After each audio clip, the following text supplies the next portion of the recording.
I'm Teisha Bader with the JBS News Update for Tuesday, November the 17th, 2015.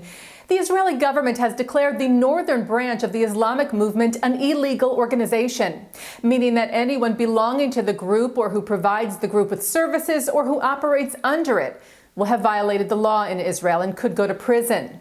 The northern branch has ties to both terror group Hamas and the Egyptian Muslim Brotherhood and is led by Sheikh Raed Salah, a leader in the recent incitement at the Temple Mount in Jerusalem.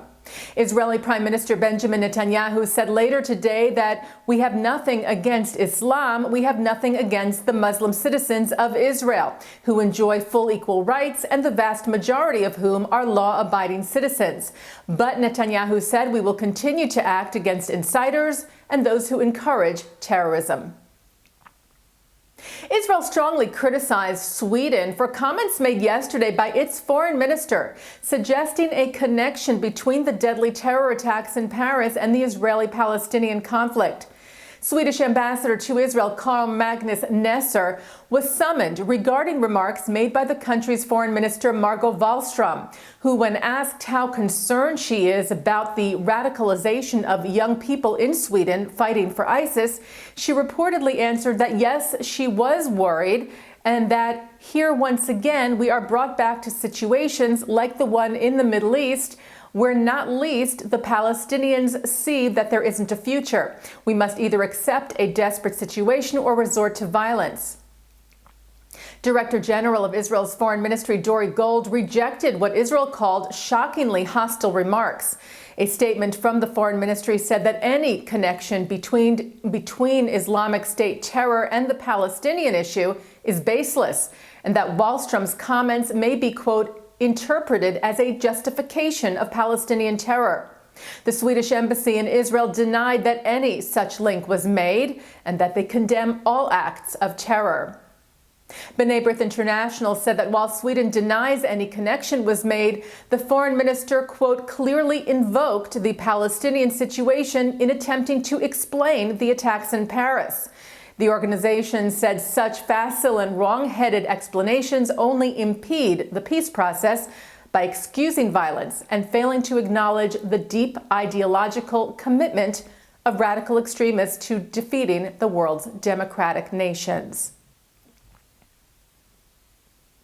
And the first Jewish families to leave France for Israel since the attacks in Paris arrived at Ben Gurion Airport yesterday, assisted by the International Fellowship of Christians and Jews, whose founder and president, Rabbi Yechiel Eckstein, said the organization would help any French Jew who seeks to make Aliyah. The fellowship also announced it was expanding emergency security aid to French Jewish communal institutions.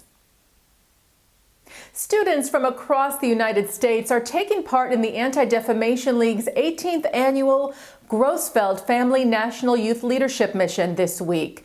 The mission includes over 100 high school students who are spending time learning about the persecution of Jews at the U.S. Holocaust Memorial Museum and also looking at contemporary issues of extremism and genocide in order to be able to then lead the battle against hate in their respective communities.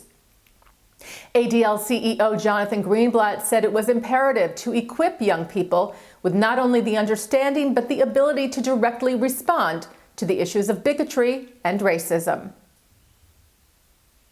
The White House announced their list of honorees who will receive the Presidential Medal of Freedom this year.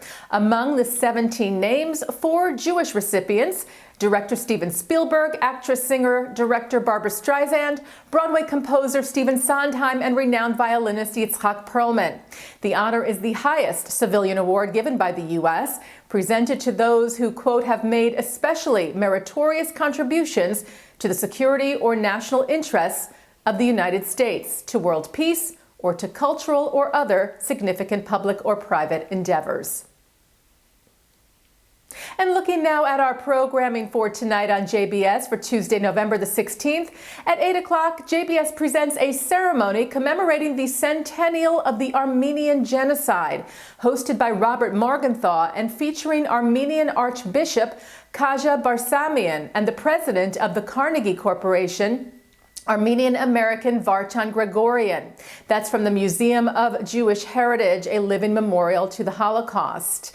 Then at 9 o'clock, Mark Golub sits down for part one of an interview with former Harvard law professor Alan Dershowitz on L'chaim.